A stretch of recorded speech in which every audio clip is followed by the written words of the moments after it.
नमस्कार, मैं doctor Khushboo Verma, assistant professor, faculty of engineering and technology, university of Lucknow, academic counsellor, IGNOU. आज हम यहाँ BMTC 131 पाठ्यक्रम का कलन टॉपिक डिस्कस करने जा रहे हैं, जिसका चौथा खंड है अवकलन गणित के अनुप्रयोग, जिसकी इकाई 15 है अनंत स्पर्शी। इस अनंत स्पर्शी इकाई का उद्देश्य ये है कि इसको पढ़ने के बाद हम अक्षों के समांतर अंतर स्पर्शियां के बारे में जान पाएंगे, तिर्यक अनंत स्पर्शियां क्या होती है इसके बारे में जान पाएंगे। इसको आइए हम देखते हैं। सबसे पहले हम देखते हैं अक्षों के समांतर अनंत स्पर्शियां क्या होती हैं, जिसको यहाँ पर एक चित्र द्वारा पहले एग्जाम्पल से समझाया गया है। ये एक अतिपरवलय का एक चित्र यहाँ पर दिया गया है, जिसका समीकरण होता है xy = c greater than 0। ठीक है, अब अगर इसको हम थोड़ा सा सॉल्व करें तो y की वैल्यू यहाँ पर क्या होगी, c/x। और अगर आप लिमिट की जो प्रॉपर्टी, जो कि लिमिट इकाई हम पहले ही पढ़ चुके हैं, अगर हम यहाँ पर लिमिट इनफाइनाइट लगाते हैं, x टेंड्स टू इनफाइनाइट करते हैं या माइनस इनफाइनाइट करते हैं, तो हम पा रहे हैं कि y की वैल्यू 0 की ओर टेंड्स कर रही है। यानी अगर x अक्ष को हम इनफाइनाइट की तरफ लेके जा रहे हैं तो वक्र y, जो यहाँ पर हमने फंक्शन डिफाइन किया c/x, जो फंक्शन दिया है, इस पर स्थित कोई भी जो भी बिंदु है वो 0 की तरफ होते जा रही है। यानी कि एट किसी भी मोमेंट पे अगर आप चेक कर रहे हैं तो x अक्ष से उस वक्र के बीच में जरूर कुछ ना कुछ दूरी है, क्योंकि ये टेंड्स टू 0 है, ना कि इक्वल टू 0। तो यहाँ पर x अक्ष क्या ऐसा लग रहा है कि जैसे कि वो वक्र के एकदम समांतर चलता चला जा रहा है। तो इस x अक्ष को यहाँ पर इस फलन का हम अनंत फलन का स्पर्शी कहेंगे या फिर अनंत स्पर्शी कहेंगे, जैसा कि यहाँ पर चित्र में दिखाया गया है। इसको परिभाषा के रूप में अगर आप समझना चाहते हैं तो आप ऐसे कह सकते हैं कि कोई भी सरल रेखा किसी भी वक्र की अनंत स्पर्शी तब कहलाती है जब उस वक्र पर स्थित कोई भी बिंदु इनफाइनाइट की तरफ जैसे जैसे आगे बढ़ता है तो सरल रेखा और उस वक्र पर स्थित बिंदुओं के बीच की किसी भी मोमेंट पे लंबिक दूरी या बीच की दूरी आप कहे तो वो 0 की ओर अग्रसर रहती है या लगभग 0 होती है, इक्वल टू 0 नहीं होती है। ठीक है, तो ऐसी सरल रेखाओं को हम यहाँ पर अनंत स्पर्शी कहते हैं। तो इसी के बारे में यहाँ हम पढ़ने जा रहे हैं कि अनंत स्पर्शी क्या है। ये अनंत स्पर्शी के प्रकार ये है कि ये कभी हम x अक्ष के समांतर होती है, कभी ये y अक्ष के समांतर होती है और कभी ये तिर्यक भी हो जाती है। तो ये कब होगी उसके लिए हम यहाँ पर देखते हैं, जैसे कि यहाँ उदाहरण नंबर 1 दिया हुआ है कि y = 10/1 + x। अब हमें यहाँ पर देखना है कि क्या यहाँ पर कोई अनंत स्पर्शी है, क्या ऐसी कोई प्रॉपर्टी को सेटिस्फाई कर रहा है। तो हम यहाँ देखते हैं कि अगर x को हम टेंड्स टू इनफाइनाइट कर रहे हैं तो y की वैल्यू अगेन हमें 0 मिल रही है। x की वैल्यू अगर हम माइनस इन्फिनिटी कर रहे हैं तो भी हमें y की वैल्यू अगेन 0 मिल रही है। तो यानी x को अगर हम प्लस की तरफ बढ़ाते जा रहे हैं या माइनस की तरफ घटाते हुए चले जा रहे हैं तो y की वैल्यू 0 की तरफ टेंड्स कर रही है। तो सेम वही प्रॉपर्टी, यानी कि इस वक्र y जो भी यहाँ पर फंक्शन दिया हुआ है, इस पर स्थित कोई भी बिंदु होगा, वो x से उसके बीच की अगर हम दूरी निकालेंगे तो कुछ ना कुछ वहां पर एक दूरी मिलेगी, जो कि 0, अगर जैसे जैसे हम आगे बढ़ते जाएंगे वो दूरी 0 की तरफ बढ़ती चली जाएगी। तो हम कह सकते हैं कि यहाँ पर x अक्ष अनंत स्पर्शी है। अब यहाँ पर कुछ और चित्र द्वारा समझाए गए हैं, जो कि का से घा तक 4 यहाँ पर चित्र दिए गए हैं, जहाँ पर आप इंक्रीजिंग एंड डिक्रीजिंग से समझेंगे कि स्पर्शियों का क्या रिप्रेजेंटेशन होता है। तो पहले चित्र में दिखाया गया है जो कि फंक्शन 1/x - 1 फंक्शन का ग्राफ यहाँ पर दिया हुआ है कि इसमें स्पर्शी अगर आप देखें तो x = 1 से लेफ्ट या राइट अगर हम ग्राफ के बारे में देखते हैं तो x = 1 के लेफ्ट में हर चीज ग्राफ जो आपका डिक्रीजिंग फॉर्मेट में जा रहा है, ह्रासमान है, और राइट साइड में आप देख रहे हैं तो ग्राफ आपका इंक्रीजिंग होता चला जा रहा है। इसी तरह खा में आप देखेंगे तो x = 1 पे, जो कि सेम ही फंक्शन में जस्ट हमने यहाँ पर साइन चेंज करने के बाद उसके ग्राफ में क्या फर्क पड़ रहा है, यही चीजें हम डिस्कस करने जा रहे हैं यहाँ पर कि अगर f(x) की वैल्यू -1/x - 1 ले लेते हैं तो इस केस में आपका x = 1 के लेफ्ट साइड में आपका ग्राफ निरंतर इंक्रीज कर रहा है और राइट साइड में ग्राफ आपका निरंतर डिक्रीज कर रहा है। गा में हम देखते हैं अगर हमने 1/x - 1 होल स्क्वायर ले लिया, इन दैट केस x = 1 पर दोनों ही तरफ लेफ्ट एंड राइट साइड में दोनों ही तरफ आपका निरंतर वो इंक्रीज ही कर रहा है, ग्राफ लेफ्ट में इंक्रीज कर रहा है, राइट में आपका ग्राफ डिक्रीज कर रहा है। fx = -1/x - 1 whole square case में आपका लेफ्ट साइड में ग्राफ आपका इंक्रीज कर रहा है, राइट साइड में इंक्रीज कर रहा है। तो इन चारों केसेस को अगर एक साथ हम देखें और सोचें तो आपको ये मिलेगा कि जब फंक्शन एफ एक्स की वैल्यू प्लस इन्फिनिटी की तरफ जा रही है, कब? जब एक्स की वैल्यू 1 से हम दाई तरफ जा रहे हैं, और अगर एक्स की वैल्यू हम 1 से लेफ्ट साइड में जा रहे हैं तो जो भी आपका फंक्शन है ये बिना किसी रुकावट से ऊपर की ओर इंक्रीज करता जा रहा है, ऊर्ध्वाधर रेखा x इज इक्वल टू 1 के समांतर होता चला जा रहा है। तो जस्ट अपोजिट एफ एक्स की वैल्यू अगर माइनस इन्फिनिटी होती है तो कब ऐसा हो रहा है? जब एक्स की वैल्यू हम 1 से दाई तरफ लेकर जाते हैं, या फिर एक्स की वैल्यू हम 1 के लेफ्ट साइड में लेकर जा रहे हैं, तो भी हमारा ये जो भी सरल ग्राफ है वो कोई भी एक ऊर्ध्वाधर रेखा जो कि इस एग्जांपल में x इज इक्वल टू 1 को रिप्रेजेंट कर रहा है के समांतर होता चला जा रहा है। तो यहाँ पर ये रेखा हमारी अनंत स्पर्शी होगी, और ये इसको हम कह सकते हैं कि ये रेखा ये अनंत स्पर्शी ऊर्ध्वाधर फॉर्मेट में होगी। फॉर्मेट मींस ऊर्ध्वाधर अनंत स्पर्शी होगी। क्षैतिज का भी ऐसे ही अपने आप में एक नियम है। तो यहाँ पर आपको सबसे पहला जो एग्जांपल मिला कि जो अनंत स्पर्शी होगी वो क्या होगी, या तो वो समांतर होगी एक्स एक्सिस के या वाई एक्सिस के, या फिर वो तिर्यक होगी, किसी भी फॉर्म में तीनों में से कोई भी प्रकार हो सकता है। तो ये जो आपको केस यहाँ पर दिखाया गया है, इसके इस स्थिति में हम ये समझ सकते हैं कि अनंत स्पर्शी अगर इन कंडीशन को सेटिस्फाई करेगा तो वो ऊर्ध्वाधर होगी। नेक्स्ट एक एग्जांपल देखिए यहाँ पर, अगर एफ एक्स की वैल्यू हमने x square minus 4 upon x square plus x minus 12 लिया, तो इसकी अनंत स्पर्शियां क्या क्या होंगी? इसकी अनंत स्पर्शियां निकालने के लिए सबसे पहले हम इसको फैक्टराइज फॉर्मेट में लिखेंगे, इसका सरलीकरण करेंगे। तो f x is equal to x plus 2 x minus 2 upon x plus 4 x minus 3 दिख रहा है। यहाँ पर ये अगर आप देख रहे हैं कि x इज इक्वल टू 3 लेते हैं तो फंक्शन हमारा इनफाइनाइट हो जा रहा है, x is equal to minus 4 लेने पर ये फंक्शन हमारा इनफाइनाइट हो जा रहा है। ठीक है, तो यानी x इज इक्वल टू 3 जो भी लाइन हमारी होगी, हम इस लाइन के लेफ्ट और राइट में इस फंक्शन का प्रकार, इस व्यवहार चेक करेंगे कि वो क्या होगा। तो यहाँ पर अगर हमने देखा तो x इज इक्वल टू 3 के जैसे ही हम दाई ओर जा रहे हैं कि लेफ्ट साइड बाई ओर की बात कर रहे हैं, तो फंक्शन हमारा निरंतर इंक्रीजिंग फॉर्मेट में जा रहा है। जैसे ही 3 को हम 3 से x इज इक्वल टू 3 से ज्यादा के पॉइंट पे यहाँ पर हम फंक्शन की वैल्यू चेक कर रहे हैं, तो फंक्शन निरंतर हमारा इंक्रीजिंग फॉर्मेट में जा रहा है। ठीक है, तो 3 अगर ऋणात्मक होता है तो डिक्रीज कर रहा है, 3 हमारा अगर धनात्मक फॉर्मेट में हो रहा है तो वो इंक्रीज कर रहा है। तो यहाँ पर आप ये समझ सकते हैं कि x इज इक्वल टू 3 हमारा एक ऊर्ध्वाधर अनंत स्पर्शी है, क्योंकि यह इस नियम को फॉलो कर रहा है जो भी हमने अभी अभी देखा। इसी तरह अगर x इज इक्वल टू -4 पर हम इस फंक्शन की वैल्यू को चेक करें तो -4 पे आप देख रहे हैं कि फंक्शन हमारा प्लस इंफिनिटी की तरफ जा रहा है। और अब x इज इक्वल टू -4 के लेफ्ट साइड में अगर हम देखें, यानी कि और ऋणात्मक वैल्यूज को अगर हम देखें तो फंक्शन की वैल्यू माइनस इंफिनिटी आ रही है। x इज इक्वल टू 4 से बड़ी वैल्यूज को अगर हम यहाँ पर रखेंगे फंक्शन में, तो हम देख रहे हैं f की वैल्यू धनात्मक आती जा रही है। तो इस केस में भी आपका x इज इक्वल टू -4 पे फंक्शन इंक्रीज, लेफ्ट साइड में डिक्रीज कर रहा है, राइट साइड में इंक्रीज कर रहा है। तो इन तीनों ही केस को अगर एक साथ समराइज करें तो हम ये कह सकते हैं, हम इस कंडीशन पे पहुंचते हैं, इस निष्कर्ष पे पहुंचते हैं कि x इज इक्वल टू -4 भी यहाँ पर आपकी एक ऊर्ध्वाधर अनंत स्पर्शी है। तो किसी भी फंक्शन में एक या एक से ज्यादा स्पर्शियां, अनंत स्पर्शियां हो सकती हैं, एक से एक या एक से ज्यादा ऊर्ध्वाधर अनंत स्पर्शियां हो सकती हैं, जिसका प्रकार एक एग्जाम्पल के तौर पर आपने यहाँ पर देखा, जिसको यहाँ पर चित्र संख्या 4 में क्लियर दिखाया गया है।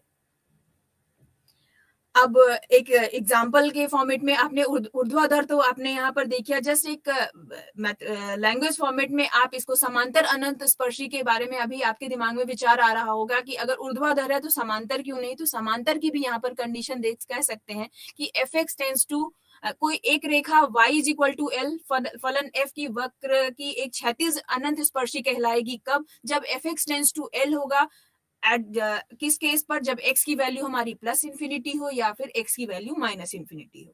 तो तब हम कह सकते हैं कि आपका जो भी है y is equal to L रेखा, जो भी कुछ रेखा होगी, ये रेखा हमारी x एक्स की समांतर यानी एक क्षैतिज अनंत स्पर्शी होगी। तो वो कैसे हम निकालेंगे वो देखिए, यहाँ पर एक एग्जाम्पल लिया है हमने, f x is equal to 2x plus 5 upon x।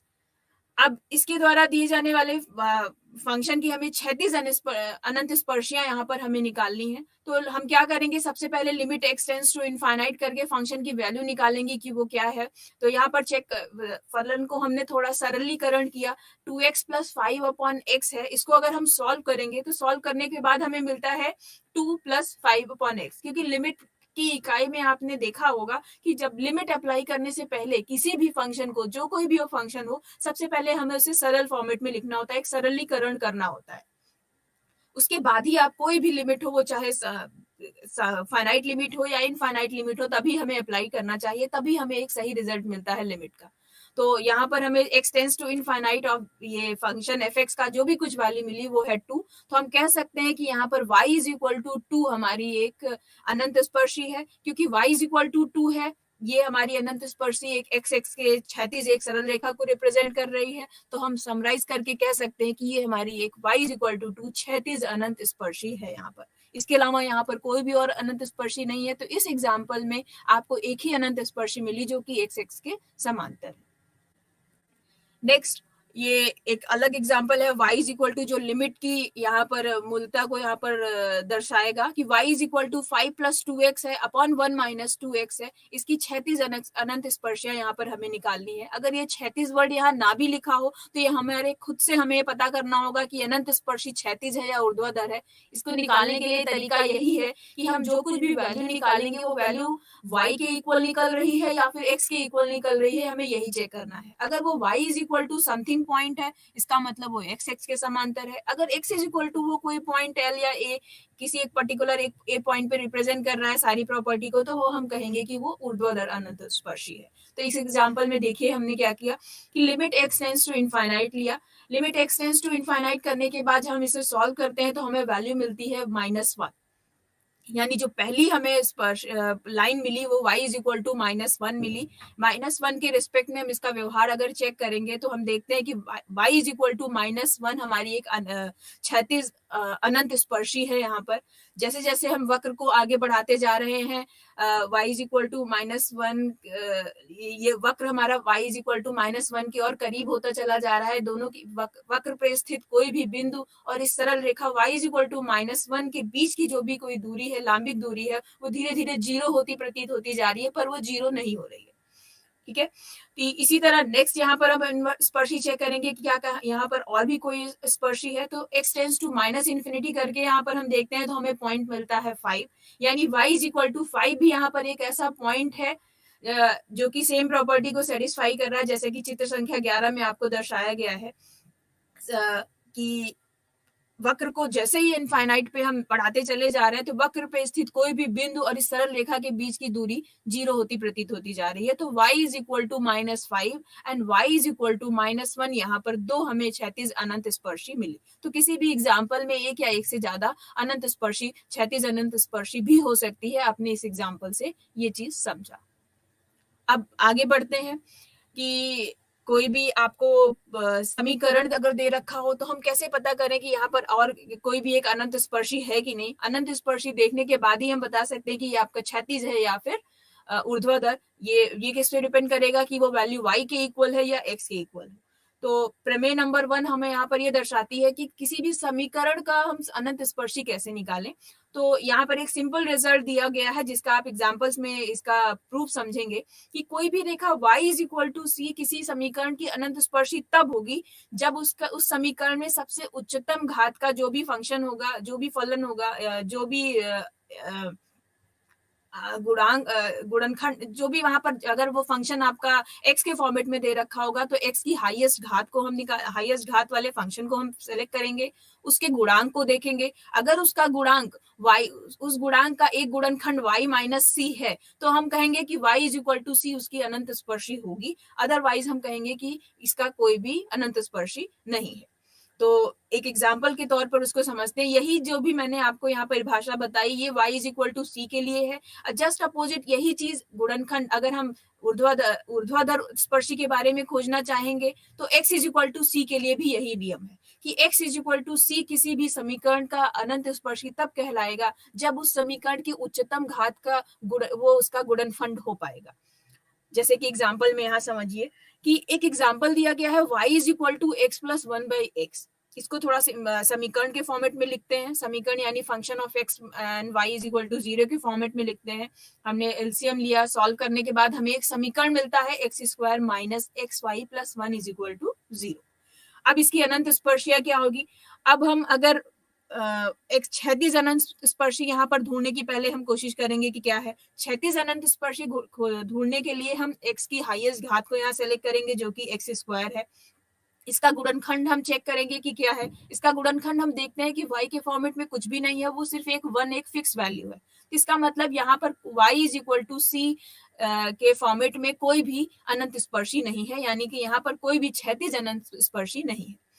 Next अब हम आते हैं, अब हम चेक करते हैं कि क्या यहाँ पर कोई ऊर्ध्वाधर अनंत स्पर्शी है या नहीं। इसका जवाब हमें तब मिलेगा जब हम y की हाईएस्ट घात को यहाँ पर सेलेक्ट करें। y की हाईएस्ट घात यहाँ हम सेलेक्ट करते हैं जो कि y raised to the power 1 है।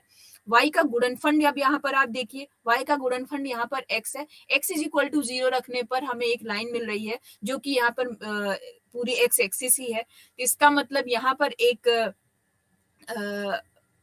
y एक्स के मूल बिंदु से होकर जाने वाली जो भी यहाँ पर रेखा है वही यहाँ पर इस जो भी फंक्शन दिया हुआ है y is equal to x plus 1/x, ये इसकी एक अनंत स्पर्शी यहाँ पर है, जो कि स्वयं आपका x is equal to 0 line कौन सी होगी, जो कि ऐसी लाइन जहां पर x की सारी वैल्यू 0 हो। वो अगर शब्दों में अगर आप अक्षों के बारे में जानते हैं तो आप ये समझ सकते हैं कि वो x इज इक्वल टू 0 का मतलब यही है कि हम y x की बात कर रहे हैं।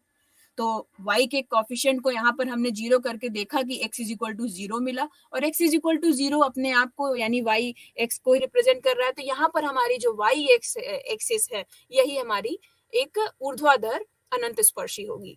वैसे आप यहाँ पर देख रहे हैं कि यहाँ पर एक तिर्यक और भी अनंत स्पर्शी दिख रही है, जिसके बारे में जानने के लिए या इसको निकालने के लिए हम आगे और नियम देखेंगे। इस नियम से जो भी हमने आपको बताया जो गुणनखंड का नियम है, इसके रिस्पेक्ट में हम ऊर्ध्वाधर या फिर क्षैतिज अनंत स्पर्शियां निकालते हैं। ठीक है, तो यहाँ पर आपका y is equal to x is equal to 0 यानी y x आपकी अनंत स्पर्शी है। अब हम आते हैं तिर्यक अनंत स्पर्शी के बारे में। जैसा कि अभी पहले की एग्जांपल में आपने देखा कि यहाँ पर था, वो हम कैसे निकालते हैं।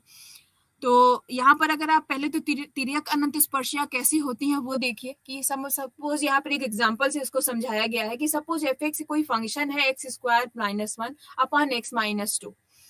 ठीक है, अब अगर इसको लिमिट इस पर भी हम लिमिट भी अप्लाई करके ही इसके बारे में निकालने की कोशिश करेंगे। तो पहले लिमिट अप्लाई करने से पहले इस फंक्शन को थोड़ा सा सॉल्व करेंगे, क्योंकि न्यूमरेटर में घात ज्यादा है और डिनोमिनेटर की घात कम है। तो इसको पहले डिवीजन फॉर्मेट से सॉल्व करना पड़ेगा। सॉल्व करने के बाद इसको सरल फॉर्मेट में लेके आएंगे। तो वही प्रॉपर्टी है कि लिमिट अप्लाई करने से पहले किसी भी फंक्शन का सरलीकरण जरूरी है। सरल करने के बाद f x is equal to x plus 2 plus 3 upon x minus 2 आपको मिलता है। अब हम इस पे लिमिट अप्लाई करके देखते हैं x टेंस टू इनफाइनाइट या माइनस इनफाइनाइट पे हमें क्या वैल्यू मिलेगी। तो हम x टेंस टू जब हम इनफाइनाइट करते हैं तो हम देखते हैं कि f(x) की वैल्यू हमें एक फंक्शन x प्लस 2 मिलता है।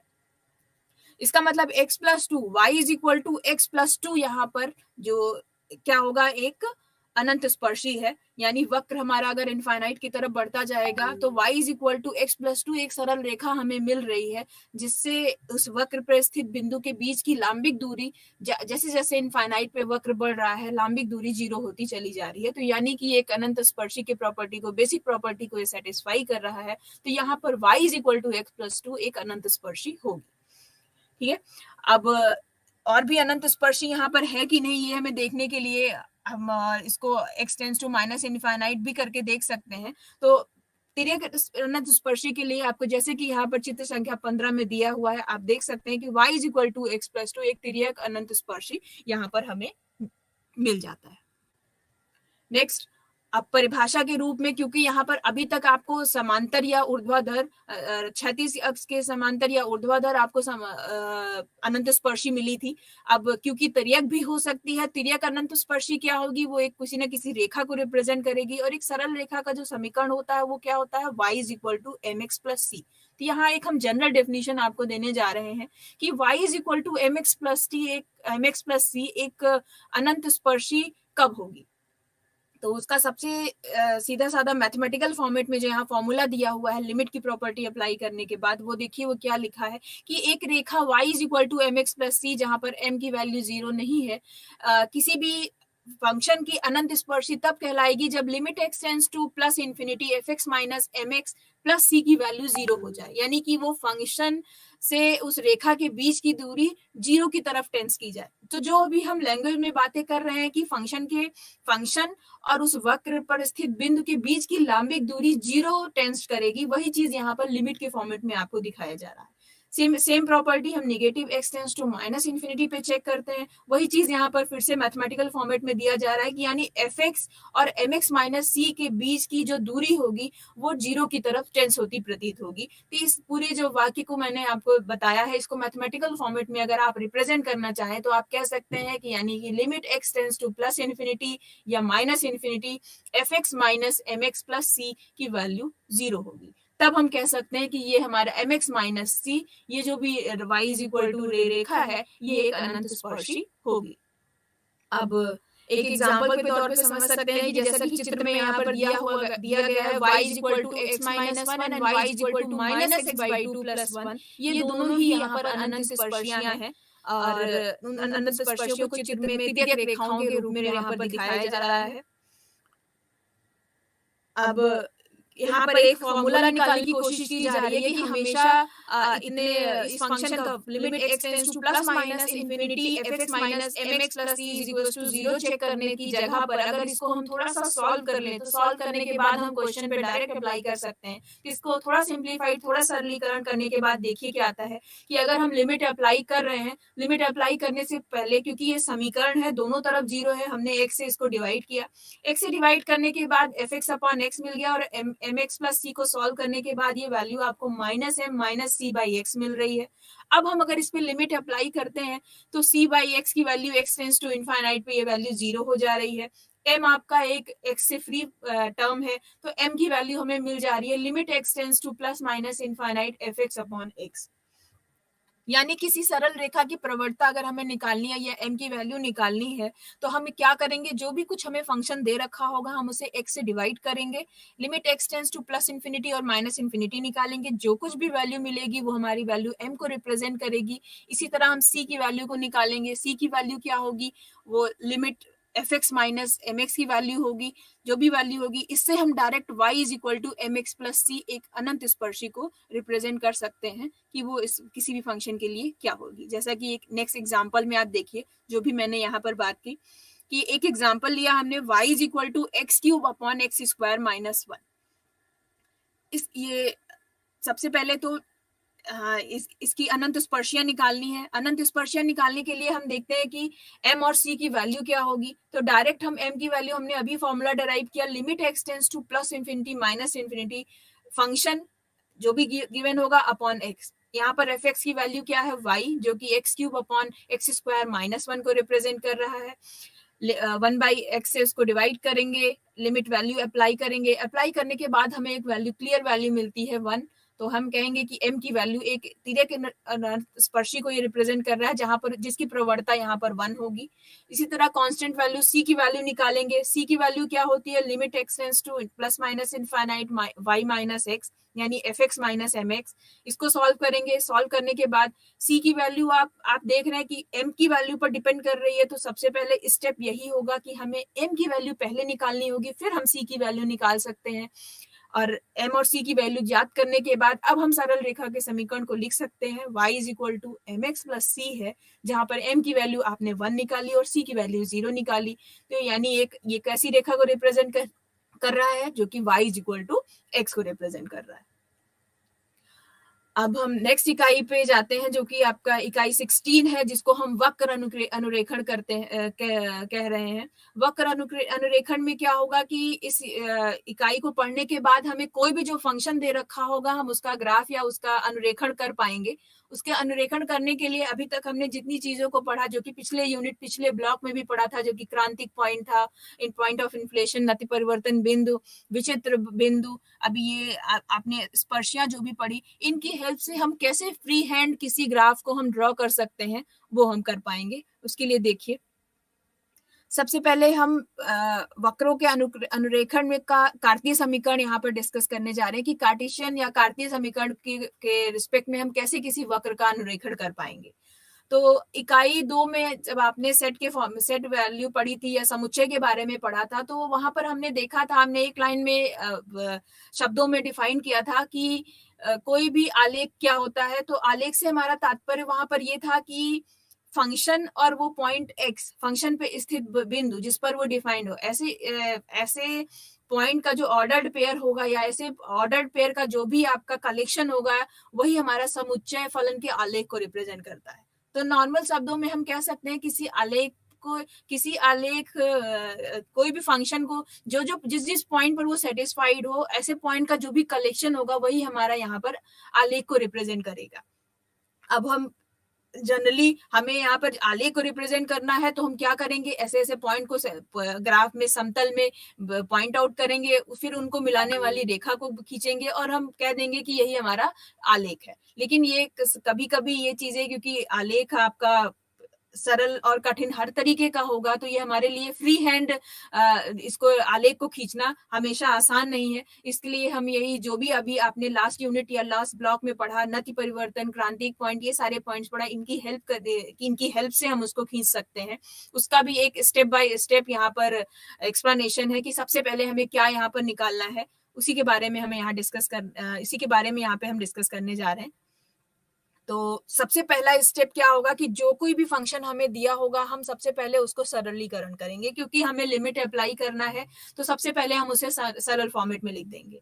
जैसे कि एग्जांपल यहाँ पर f x is equal to x square plus x minus 2 दिया हुआ है अपॉन एक्स माइनस 1।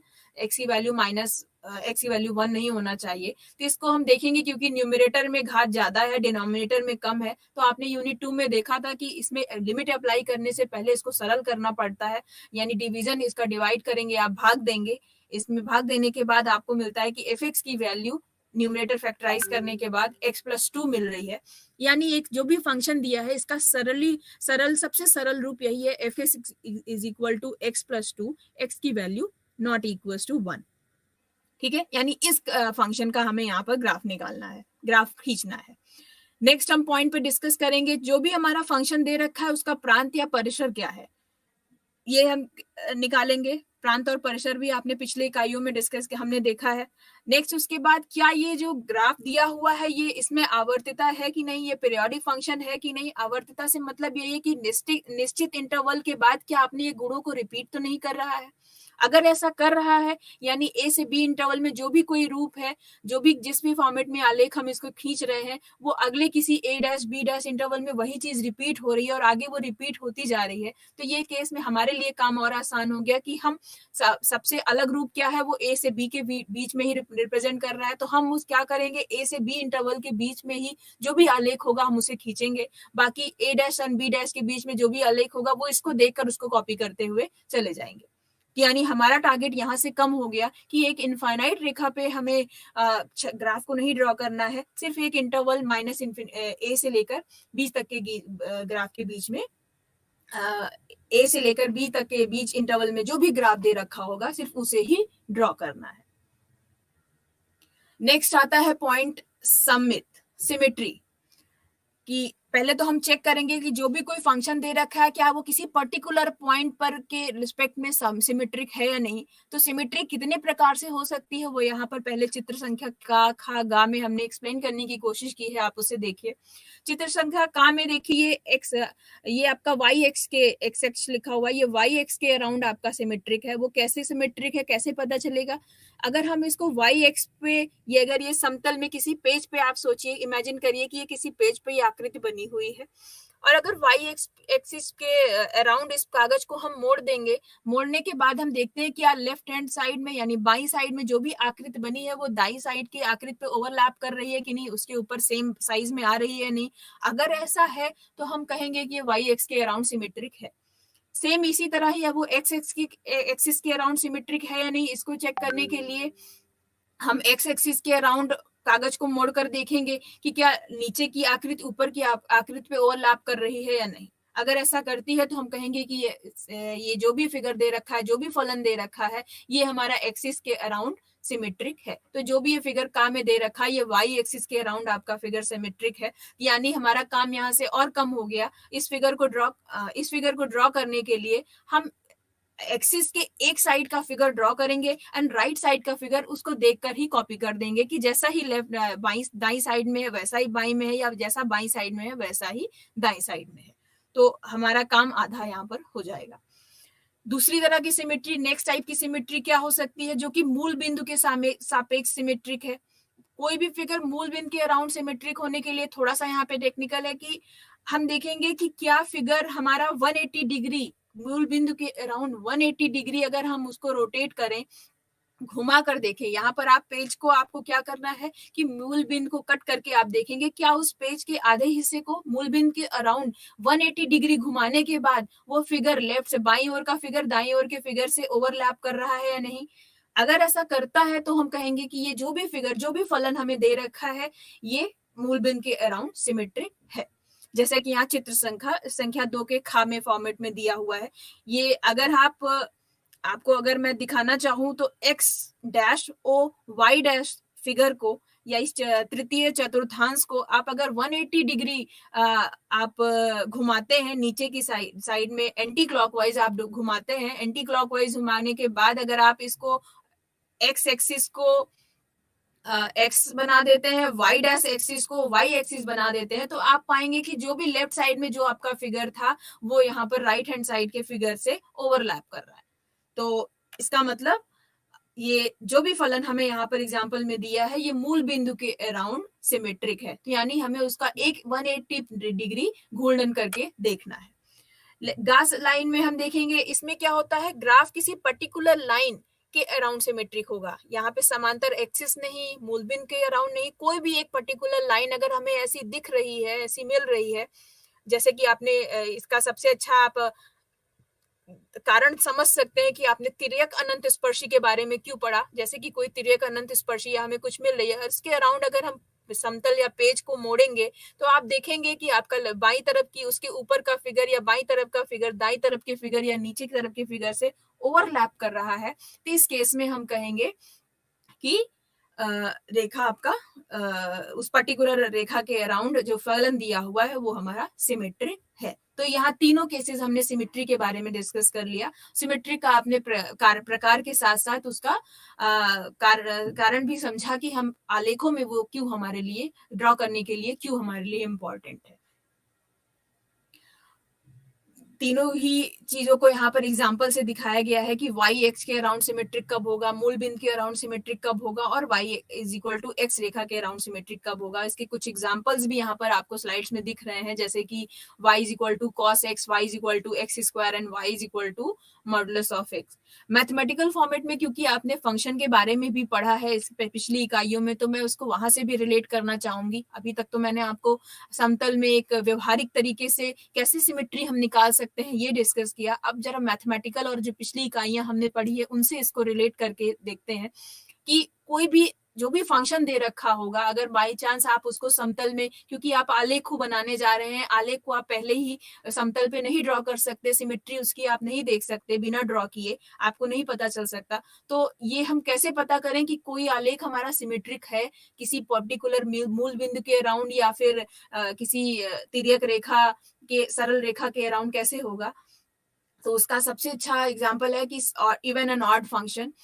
तो इवन फंक्शन आपने एक सम फंक्शन पढ़ा था फलन के इकाई में कि कोई फंक्शन इवन फंक्शन कब होता है, जो भी फंक्शन अगर y is equal to f x दिया है, अगर इसमें x को हम माइनस एक्स से रिप्लेस कर दें तो हमें फंक्शन मिल जाएगा f माइनस एक्स, और उसकी वैल्यू को अगर हम सरल करके देखें, अगर वो पुनः से एफ एक्स के बराबर हुआ, यानी उसमें कोई चेंज नहीं है, जैसे कि यहाँ पर y is equal to cos x दे रखा है, अगर cos x में x को हम माइनस एक्स से रिप्लेस करें तो हमें पता है ट्रिग्नोमेट्रिक फंक्शन में कि y cos माइनस एक्स की वैल्यू भी cos x ही होती है, तो वो अनचेंज हो गई, यानी कि y cos x भी वही है, y cos माइनस एक्स भी वही है, दोनों ही वैल्यू यहाँ पर बराबर हो गई।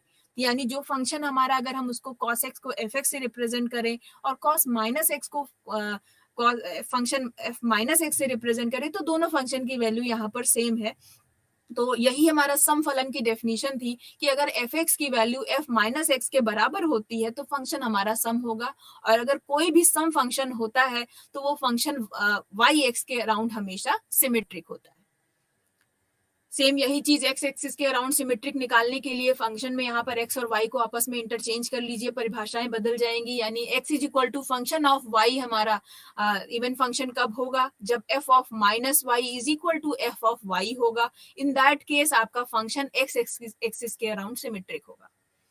तो इस तरह से हम एक्स एक्सिस के फंक्शन हमारा एक्स एक्सिस के अराउंड सिमेट्रिक है या वाई एक्सिस के अराउंड सिमेट्रिक है, हम ये निकाल सकते हैं। अब हम मूल बिंदु के सापेक्ष सममित कैसे निकालेंगे?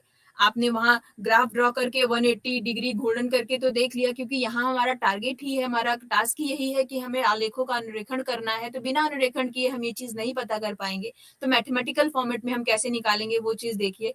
इसके लिए आपने फलन की इकाई में आपने पढ़ा था ऑड फंक्शन के बारे में। ऑड फंक्शन की क्या डेफिनेशन होती है? कोई फंक्शन एफ एक्स की वैल्यू, अगर हम y is equal to f x कोई फंक्शन दे रखा है, वहां पर अगर हम x की वैल्यू माइनस एक्स से रिप्लेस करें तो फंक्शन हमारा अगर एफ एक्स की वैल्यू माइनस एफ एक्स के बराबर हो जाता है, इन दैट केस तो हम कहेंगे कि फंक्शन मेरा ऑड फंक्शन है। जैसे कि यहाँ पर आप देखिए एग्जाम्पल में y is equal to x cube दिया हुआ है। y is equal to x cube function में अगर यहाँ पर x की वैल्यू हो -1 से, इस फंक्शन को पहले तो एफ एक्स से रिप्रेजेंट करना होगा, यानी अगर एफ एक्स की वैल्यू एक्स क्यूब है तो एफ माइनस एक्स की वैल्यू क्या होगी? एफ माइनस एक्स की वैल्यू माइनस एक्स क्यूब होगी। माइनस एक्स क्यूब को अगर हम ओपन करेंगे क्योंकि घात यहाँ पर ऑड फंक्शन के फॉर्मेट में है, तो minus x into minus x into minus x की वैल्यू यहाँ पर माइनस एक्स क्यूब आएगी। तो इस केस में हम कहेंगे कि हमारा जो ओरिजिनल फंक्शन एफ एक्स था वो अब माइनस एफ एक्स के बराबर हो गया है। तो यानी जो भी यहाँ पर फंक्शन दे रखा है, डेफिनेशन से हम कह सकते हैं कि y is equal to x cube हमारा ऑड फंक्शन है। तो इस तरह जो भी कोई फंक्शन दे रखा होगा जिसका अनुरेखण करना होगा, हम ये देखेंगे कि वो हमारा इवन फंक्शन है कि ऑड फंक्शन है। अगर इवन फंक्शन होगा तो वो एक्सों के अराउंड सिमेट्रिक होगा। अब यहाँ y is equal to x axis दे रखा है, तो इस एक्स क्यूब दे रखा है, ये हमारा इवन ऑड फंक्शन को रिप्रेजेंट कर रहा है। ऑड फंक्शन की क्या प्रॉपर्टी होगी कि ये मूल बिंदु के सापेक्ष सिमेट्रिक होगी। तो y is equal to x cube को बिना ड्रॉ किए हम ये कह सकते हैं, क्योंकि ये ऑड फंक्शन है तो ये हमारा मूल बिंदु के अराउंड सिमेट्रिक होगा। इसी तरह रेखा y is equal to x के सापेक्ष सिमेट्रिक कब होगी? इसको याद करने के लिए बस यही है कि आपने लैंग्वेज में यही लिखा है y is equal to x, यानी कोई भी जो फंक्शन है y is equal to f x है, अगर इसको हम x और y को आपस में इंटरचेंज कर दें, जो कि आपको रेखा दे रखी है y is equal to x, यानी x is equal to y and y is equal to x, अगर उस फंक्शन में x की वैल्यू को हम y से रिप्लेस कर दें और फंक्शन हमारा अनचेंज रहे, जैसे कि एक एग्जाम्पल यहाँ पर तो नहीं दिया हुआ है, मैं आपको इंस्टेंट एग्जाम्पल देती हूँ, जैसे कि x square plus y square is equal to c square. ये एक आपका मूल बिंदु से पास होने वाली इक्वेशन ऑफ सर्किल का इक्वेशन है, एक सर्किल का इक्वेशन है जो जिसका केंद्र मूल बिंदु है। X square plus y square is equal to c square. अगर इसमें x को y से x को चेंज कर दिया जाए तो आपको क्या मिल जाएगा? Y square plus x square is equal to c square. आप देखते हैं कि ये सॉल्व करने के बाद ये इसमें बिल्कुल भी परिवर्तन नहीं हुआ, ये अभी भी एक सर्किल को जो कि मूल बिंदु से होकर गुजरने वाली और सी जिसकी त्रिज्या सी होगी, एक इक्वेशन ऑफ सर्किल को रिप्रेजेंट कर रहा है, यानी x square plus y square is equal to c square. तो आप ये कह सकते हो कि ये जो भी फिगर हमने जो इक्वेशन ऑफ सर्किल को आप इमेजिन भी कर सकते हैं, ये equation of circle y is equal to x रेखा जो कि आपको ड्रॉ करने के बाद एक तिर्यक रेखा मिलेगी जो 45 डिग्री से आपका प्रथम चतुर्थांश में होकर जा रही है। आप देखेंगे कि ये जो भी फिगर इक्वेशन ऑफ सर्किल है, इसके left hand side right side को अगर आप मोड़ कर देखेंगे तो ये लेफ्ट साइड के जो बाई साइड का जो फिगर है वो राइट हैंड साइड के फिगर से ओवरलैप कर रहा है। तो इंस्टेंट आप यहाँ एग्जांपल से इमेजिन कर सकते हो कि y is equal to x के अराउंड सिमेट्री निकालने के लिए हमें क्या करना होगा, बस x की वैल्यू को y से, y की वैल्यू को x से रिप्लेस करने के बाद ये बस चेक करना होगा कि क्या फंक्शन हमारा चेंज हुआ है या नहीं। अगर चेंज हो जाता है तो यानी कि y is equal to x के अराउंड सिमेट्रिक नहीं है, अगर वो अनचेंज रहता है तो वो y is equal to x रेखा के सिमेट्रिक होगा। नेक्स्ट पॉइंट क्या हमें डिस्कस करना है, अक्षों के साथ प्रतिच्छेद बिंदु क्या है। कोई भी फंक्शन हमें गिवन हो y, इसको ये प्रतिच्छेद बिंदु निकालने के बाद हमें उसका अनुरेखण करना हमारे लिए बहुत आसान हो जाएगा। वो कैसे, वो यहाँ पर देखिए कि अगर कोई भी फंक्शन हमें y is equal to f x given है, ठीक है, y is equal to f x हमें फंक्शन गिवन है, तो हम पहला प्रतिच्छेद बिंदु एक्स एक्सिस पे वो कहाँ पर प्रतिच्छेद कर रहा है, वो बिंदु निकालने के लिए उस फंक्शन में हर जगह पर y की वैल्यू को 0 कर देंगे और फिर उस फंक्शन को सॉल्व करेंगे। जैसे कि समीकरण आपको दिया हुआ हो कि अभी इक्वेशन ऑफ सर्किल हमने लिया था x square plus y square is equal to c square. अब ये एक्स एक्सिस पे कहाँ पर कट कर रहा है, इसको निकालने के लिए हम यहाँ पर y की वैल्यू 0 कर दे रहे हैं, तो हमें क्या मिलता है, x square is equal to c square, यानी x की वैल्यू प्लस माइनस सी। तो यानी कि y की वैल्यू 0 करने के बाद ये जो भी कर्व है इक्वेशन ऑफ सर्किल, ये कहाँ पर एक्स एक्सिस को कट कर रहा है, वो एक बार प्लस सी पे कट कर रहा है और एक बार माइनस सी पे कट कर रहा है। या वो प्रतिच्छेद बिंदुओं के बारे में अगर हम बताएं तो वो plus c comma 0 and minus c comma 0 पर कट कर रहा है। ये हमने कैसे निकाला, y की वैल्यू 0 करके। ठीक इसी प्रकार y एक्सिस पे वो कर्व कहीं पर कट कर रहा है या नहीं, इसको निकालने के लिए हम x इज इक्वल टू 0 करने के बाद y के बिंदुओं को निकालने की कोशिश करेंगे। इस इक्वेशन ऑफ सर्किल में अगर आप x की वैल्यू 0 कर देंगे तो y square is equal to c square मिल जाएगा। अगेन y की value plus minus c square root लेने के बाद आपको मिलती है। यानी कि जो इक्वेशन ऑफ सर्किल है वो y एक्सिस पे कहाँ पे कट कर रहा है, प्लस सी पे और माइनस सी पे। प्रतिच्छेद बिंदुओं के फॉर्मेट में अगर आप देखना चाहें ऑर्डर पेयर के फॉर्मेट में, तो यानी कि वो बिंदु कौन से होंगे, 0 minus C and 0 plus c. तो यहाँ पर हमें 4 बिंदु ऐसे मिल गए जो अक्षों पर स्थित है और जो फंक्शन को सेटिस्फाई कर रहे हैं, यानी कि हमारा फंक्शन इन 4 बिंदुओं से होकर जरूर से जरूर गुजरेगा। और भी यहाँ पर एग्जाम्पल के फॉर्मेट में देखिए दे रखा है y is equal to 3x square minus x cube. यहाँ पर अगर y की वैल्यू हम 0 कर दे रहे हैं तो हमें पॉइंट मिल रहा है सॉल्व करने के बाद x is equal to 0 and 3, यानी कि एक्स एक्सिस पे ये जो भी फलन का एग्जाम्पल है, क्योंकि मैंने तो अभी आपको एग्जाम्पल एक स्टैंडर्ड एग्जाम्पल है इक्वेशन ऑफ सर्किल में बताया, आपको फंक्शन को ड्रॉ करने के लिए कोई भी रैंडम फंक्शन दिया जा सकता है। जैसे कि एक रैंडम फंक्शन हमने यहाँ पर लिया y is equal to 3x square minus x cube. अब इसमें यही सेम सारे रूल अप्लाई करके देखिए कि y x एक्सिस पे वो कहाँ पर कट करेगा, उसको निकालने के लिए हम y इज इक्वल टू 0 करेंगे तो हमें 2 बिंदु मिलते हैं 0 एंड 3। यानी कि प्रतिच्छेद बिंदुओं के बारे में अगर के फॉर्मेट में समझना है तो ये वो बिंदु कौन से होंगे, एक 0 0 होगा और एक 3,0 होगा। यानी कि ये जो भी कोई फलन है वो मूल बिंदु से होकर जरूर गुजरेगा और दूसरा पॉइंट x एक्सिस पे 3,0 पे कट करेगा। इसी तरह x इज इक्वल टू 0 को अगर हम करते, x की वैल्यू को 0 अगर हम करते हैं तो y की वैल्यू पुनः 0 ही मिलती है। यानी कि ये हमें कोई नया पॉइंट नहीं मिला, एक मूल बिंदु फिर से मिला कि ये वक्र हमारा जो भी वक्र है फलन है ये मूल बिंदु से होकर गुजरेगा। तो यहाँ पर इस दो प्रतिच्छेद बिंदु, दो इंपॉर्टेंट प्रतिच्छेद बिंदु मुझे मिल गए 0 0 एंड 0,3। इन ये जो भी फलन है, जो भी वक्र होगा वो इन दोनों पॉइंट से होकर जरूर गुजरेगा। अब नेक्स्ट पॉइंट है असंततता के बिंदु, यानी कि डिसकंटिन्यूअस पॉइंट कौन से होंगे वो निकालना होगा कि क्या हमारा फंक्शन कॉन्टिन्यूअस है या नहीं। अगर डिसकंटिन्यूअस है तो वो कौन सा पॉइंट है जिसपे वो फंक्शन डिसकंटिन्यूअस है। इसको निकालने के प्रयास में सबसे डिसकंटिन्यूटी इकाई में आपने देखा था कि फंक्शन जिस भी पॉइंट पे फंक्शन हमारा डिफाइन नहीं होता, जनरली वही पॉइंट, वो सारे पॉइंट भी हमारे डिसकंटिन्यूअस पॉइंट होते हैं। अगर वो function P x upon Q x के फॉर्मेट में दे रखा होगा तो हमें क्या करना होगा, जस्ट डिनोमिनेटर को 0 करना होगा, q x is equal to 0 करना होगा और वो जो पॉइंट्स होंगे वो सारे पॉइंट ऑफ डिसकंटिन्यूअस को रिप्रेजेंट करेंगे, क्योंकि उन सारे पॉइंट पर हमारा फंक्शन इनफाइनाइट हो जाएगा, यानी फंक्शन डिफाइन नहीं होगा। तो वो सारे पॉइंट्स हमारे डिसकंटिन्यूअस पॉइंट होंगे। तो हम उसको ही जितने भी तरीके से हमने डिसकंटिन्यूटी और भी नियम हमने वहां पर देखे थे, जितने भी तरीके से हम डिसकंटिन्यूटी डिसकंटिन्यूअस पॉइंट निकाल सकते हैं, हम उन पॉइंट को निकालने की कोशिश करेंगे जो हमें आलेखों को इन आलेखों के अनुरेखण में हमारे लिए काफी मदद करेगी।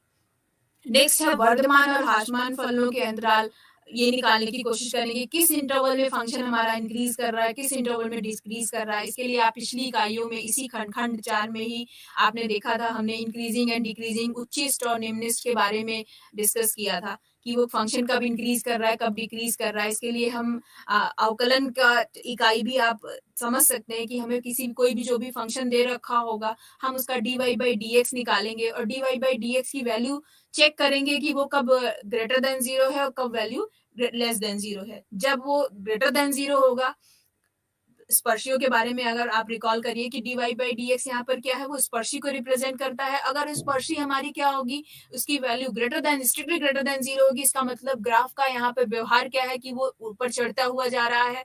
और dy by dx अगर स्ट्रिक्टली लेस देन 0 है, स्पर्शी आपकी लेस देन 0 है, यहाँ पर m की वैल्यू लेस देन 0 है, तो आप कह सकते हैं कि आपका जो भी ग्राफ है वो नीचे की तरफ उतरता हुआ जा रहा है। तो इससे भी कुछ हमें आलोके के बारे में इंपॉर्टेंट इंफॉर्मेशन मिलेगी। नेक्स्ट है अवतलता और नति परिवर्तन बिंदु। हम ग्राफ हमारा कब कॉन्वेक्स है, कब कॉन्केव है, या ऊपर की तरफ अवतल है कि नीचे की तरफ अवतल है, या नति परिवर्तन बिंदु यानी पॉइंट ऑफ इन्फ्लेशन, कौन सा वो पॉइंट है जहां पर ग्राफ अपने व्यवहार को चेंज कर रहा है, उत्तल से अवतल या अवतल से उत्तल हो रहा है, ये पॉइंट हम निकालने की कोशिश करेंगे। जैसे कि इकाई 14 में हमने निकाला था, नति परिवर्तन बिंदु निकालने के लिए हम कैसे निकालते थे कि कोई भी जो भी फंक्शन दे रखा होता था उसका हम सेकेंड डेरिवेटिव निकालेंगे। सेकेंड डेरिवेटिव निकालने के बाद उसको जीरो रखेंगे, जीरो रखने के बाद जो कोई भी पॉइंट्स निकलेंगे वो पॉइंट ऑफ इन्फ्लेशन कहलाते थे। ये वो पॉइंट होते थे जिस पॉइंट पर जो भी वक्र दे रखा होगा वो अपना व्यवहार चेंज करता था। अगर वो उससे पहले उस पॉइंट के ऊपर या उस बाईं तरफ अगर वो उत्तल है तो वो दाईं तरफ तुरंत ही वो अपना व्यवहार चेंज करके वो उत्तल हो जाता था। तो ये चीज वो पॉइंट हमें यहाँ पर मिलेगा।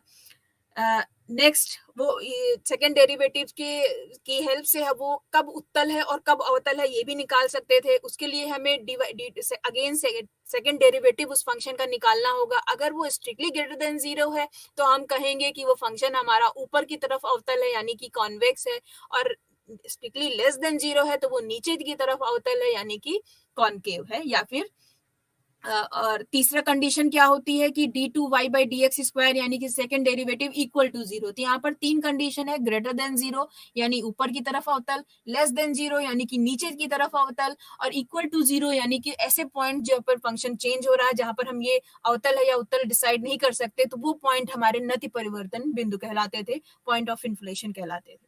तो ये भी हम जो भी फंक्शन दे रखा होगा हम उसका सेकेंड डेरिवेटिव के निकाल कर पता कर सकते हैं। नेक्स्ट आता है सापेक्ष चरम बिंदु यानी एक्सट्रीमम पॉइंट, उच्चस निम्नस के बारे में, जैसे कि पिछली इकाई में हमने डिस्कस किया था। वो भी हमारा इस अवकलन सेकंड डेरिवेटिव फंक्शन का जो सेकंड डेरिवेटिव होगा उसी पर ही डिपेंड करेगा क्या है। तो सबसे पहले हम क्या करेंगे कि उच्चिष्ट या निम्निष्ट निकालने के लिए हमें क्रांतिक बिंदुओं के बारे में जानना होगा, जो कि हमने पढ़ा था कि क्रांतिक बिंदु क्या होते थे। क्रांतिक बिंदु वो पॉइंट्स होते थे जो हम किसी फंक्शन का फर्स्ट डिफरेंशिएशन निकालने के बाद यानी dy by dx निकालने के बाद इक्वल टू 0 करते थे। वो पॉइंट होते थे जब dy by dx या स्पर्शी आपकी अक्षों के समांतर हो जाती थी। तो उस पॉइंट को निकालने के लिए मैथमेटिकल लैंग्वेज में तो वो वही पॉइंट थे जहां पर वो यानी कि इस पॉइंट पर अगर हम कहते हैं, हम क्लेम करते हैं कि एक पॉइंट ए आपका क्रांतिक पॉइंट है, यानी कि इस पॉइंट पर जो भी आप स्पर्शी ड्रॉ करेंगे वो एक्स एक्स के समांतर हो जाएगी या फिर उस पर उभयनिष्ठ हो जाएगी। तो मैथमेटिकल फॉर्मेट में वो निकालने का तरीका यही था कि फंक्शन का फर्स्ट डेरिवेटिव निकालिए, इक्वल्स टू 0 करिए और वो पॉइंट निकालिए जहां पर फंक्शन सेटिस्फाई हो, तो वो आपके क्रांतिक पॉइंट होंगे। अब क्रांतिक पॉइंट की हेल्प से हम चरम बिंदु, सापेक्ष चरम बिंदु को निकालने की कोशिश करेंगे। उसका तरीका यही था कि अब उसी फंक्शन का सेकेंड डेरिवेटिव निकालिए। सेकेंड डेरिवेटिव निकालने के बाद क्रांतिक बिंदुओं को वहां पर रख कर चेक करिए कि क्या सेकेंड डेरिवेटिव की जो फंक्शन की वैल्यू है एट क्रांतिक पॉइंट या पे क्या पॉजिटिव आ रही है या निगेटिव आ रही है या 0 आ रही है। अगर वो वैल्यू पॉजिटिव आ रही है तो हम कहेंगे कि उस पर्टिकुलर क्रांतिक पॉइंट पे फंक्शन हमारा निम्निष्ठ है। अगर लेस देन 0, अगर सेकेंड डेरिवेटिव लेस देन 0 आ रहा है क्रांतिक पॉइंट पे, तो हम कहेंगे कि उस पर्टिकुलर पॉइंट पे आपका फंक्शन उच्चिष्ट है। और अगर इक्वल टू 0 आ रहा है तो यानी कि हम किसी भी कंडीशन पे, किसी भी रिजल्ट पे नहीं पहुंचे, हमें ये फिर से चेक करने के लिए कि उस पर्टिकुलर क्रांतिक पॉइंट पे फंक्शन का क्या व्यवहार है, चेक करने के लिए फर्स्ट ऑर्डर जो फंक्शन जो हमने dy by dx निकाला हमें वापस वहीं पर आना पड़ेगा और उस पॉइंट पर हम क्रांतिक फंक्शन के वैल्यू को चेक करेंगे कि क्या वहां पर dy by dx का जो भी साइन है वो पॉजिटिव है या निगेटिव है, और उसके अकॉर्डिंग हम बता सकते हैं कि फंक्शन उस पॉइंट पे उच्चिष्ट है या निम्निष्ठ है।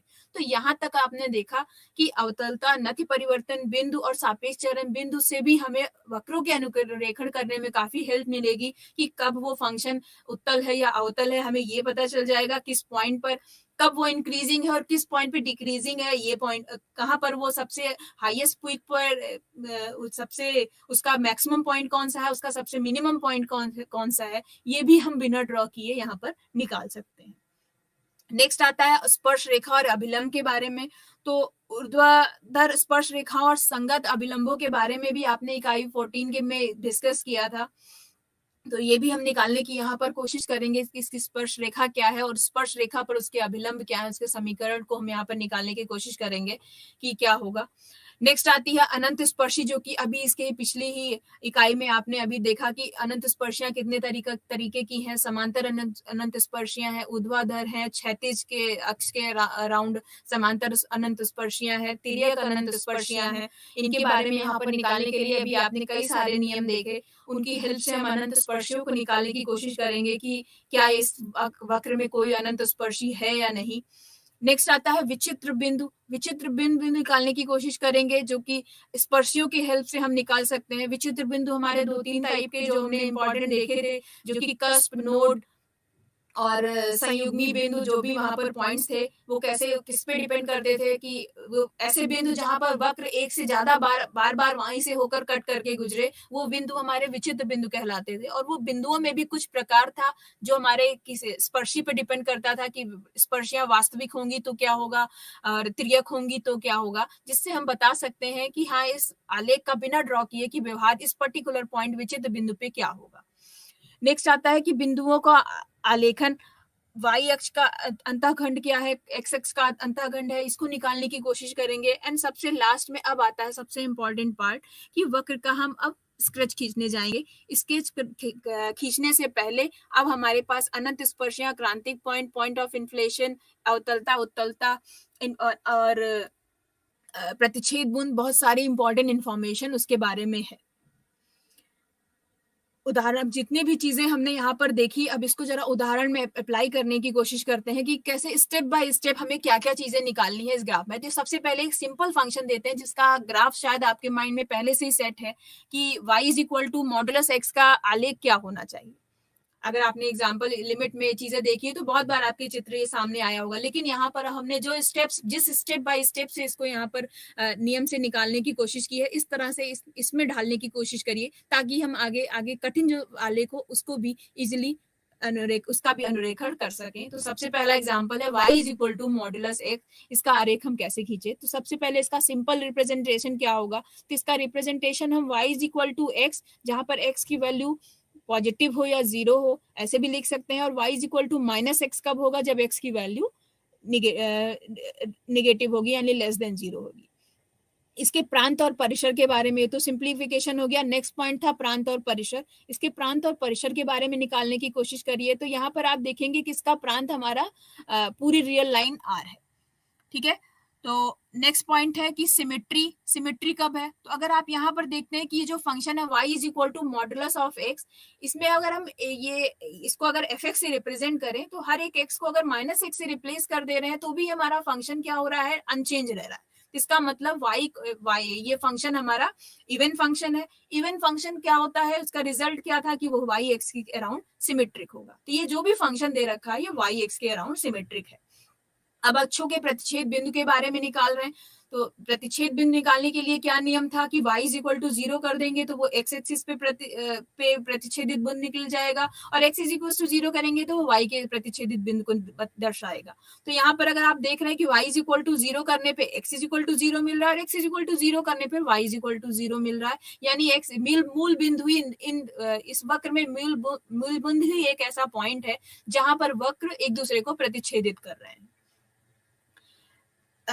इसी में ही आगे, क्योंकि बहुत सिंपल ग्राफ है, इसी में ही आगे आपको स्पर्शी निकालने की जरूरत नहीं है। आप यहीं पर ही देख रहे हैं कि ये जो भी अक्ष है इसको y is equal to x करने पर या x is equal to y करने पर भी ये रेखा आपको क्योंकि आपका जो भी ये आलेख है वो मूल बिंदु से होकर गुजर रहा है, इसका प्रांत r है और y is equal to x का ही एक लेफ्ट साइड में इसमें खींचने पे एक आलेख रह जा रहा है, और वाई एक्स के अराउंड सिमेट्रिक है, तो मैंने आपसे पहले ही डिस्कस किया था, बताया था कि आपका ये भी ग्राफ जो भी कुछ होगा वो सिर्फ 0 से इनफाइनाइट या माइनस इन्फिनिटी से 0 ही इसको ड्रॉ करने की जरूरत रहेगी। अगर हमने दाई साइड जैसे यहाँ पर चित्र संख्या क्या में आपने इसको ड्रॉ कर दिया, अब इसका पूरा अगर हमें अनुरेखण देखना है तो देखने के लिए हम क्या करेंगे कि हम दाई तरफ भी सेम वैसा ही फिगर ड्रॉ कर देंगे जैसा कि चित्र खा में आपने देखा। तो y is equal to modulus x का रिप्रेजेंटेशन आपका यहाँ पर चित्र खा में दिखाया गया है। थोड़ा सा और आगे बढ़ते हैं, y is equal to x cube का आलेख खींचने के लिए हम कैसे खींचेंगे ये देखिए यहाँ पर।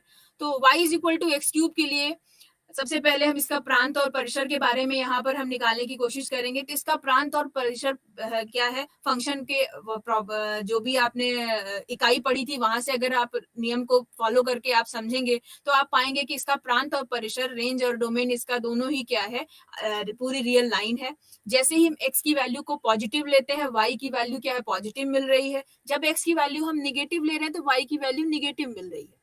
तो अगर आप चतुर्थांशों के फॉर्मेट में आप इसको देखना चाहें तो आप पाएंगे कि ये इस दूसरे चतुर्थांश में जब x की वैल्यू निगेटिव हो और y की वैल्यू पॉजिटिव हो, या चौथे चतुर्थांश में जब x की वैल्यू निगेटिव हो और इस केस में y की वैल्यू भी निगेटिव हो, ऐसा कोई भी बिंदु यहाँ पर सेटिस्फाई नहीं कर रहा। यानी ये जो कोई भी ग्राफ है वो आपका प्रथम चतुर्थांश और तीसरे चतुर्थांश में ही है, दूसरे और चौथे में इसका कोई भी पार्ट नहीं है, वहां पर कोई भी ऐसा बिंदु नहीं है जो इनको सेटिस्फाई करे। सिमेट्री के बारे में अगर आप देखें तो ये क्योंकि यह function y is equal to यह function fx is equal to minus fx property को सेटिस्फाई कर रहा है, यानी कि ये ऑड फंक्शन है। इसका मतलब ये फंक्शन मूल बिंदु के अराउंड सिमेट्रिक है, यानी मूल बिंदु के अराउंड अगर इसको 180 घूर्णन कर दिया जाए तो हमें एक सेम फंक्शन का सेम फिगर मिलेगा। तो यानी कि बस हमें मूल बिंदु के एक साइड के फिगर को ही ड्रॉ करना है, दूसरे साइड को फिगर को ड्रॉ करने के लिए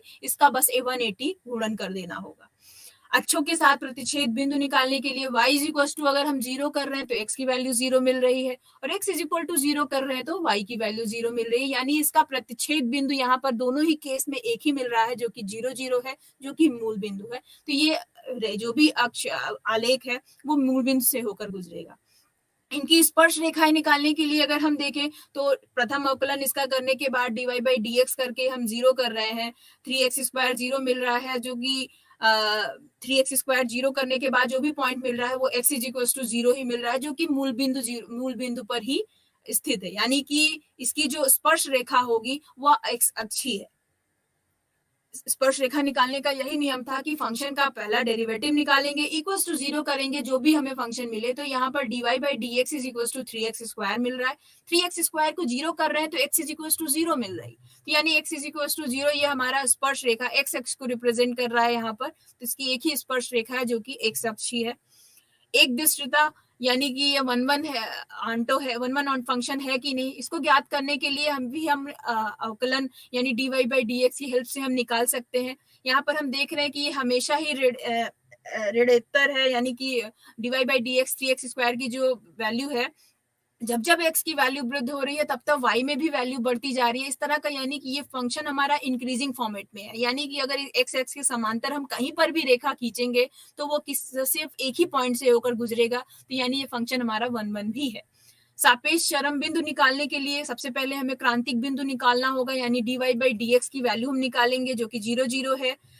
dy by dx की वैल्यू 0 करके पॉइंट निकालेंगे जो कि मूल बिंदु निकलता है। अब हम सेकंड डेरिवेटिव निकालेंगे जो कि d2y by dx square c(x) को रिप्रेजेंट कर रहा है, और इस पॉइंट पर हम चेक करेंगे कि क्या फंक्शन की वैल्यू पॉजिटिव है या निगेटिव है। तो हम देख रहे हैं कि वैल्यू अगेन सेकंड डेरिवेटिव पे भी 0 हो जा रही है। 0 होने का मतलब हमें इस पॉइंट इससे हम चरम बिंदु हमें नहीं मिला, और सॉल्व करने पर हमें प्रथम अवकलन से हमें पता चलता है कि चिन्ह में कोई परिवर्तन नहीं है, यानी यहाँ पर कोई भी चरम बिंदु नहीं है। अब हम अवतलता और नति परिवर्तन बिंदु भी निकालेंगे। अवतलता निकालने के लिए हम d2y by dx स्क्वायर की वैल्यू चेक करेंगे, ये कब पॉजिटिव है कब निगेटिव है।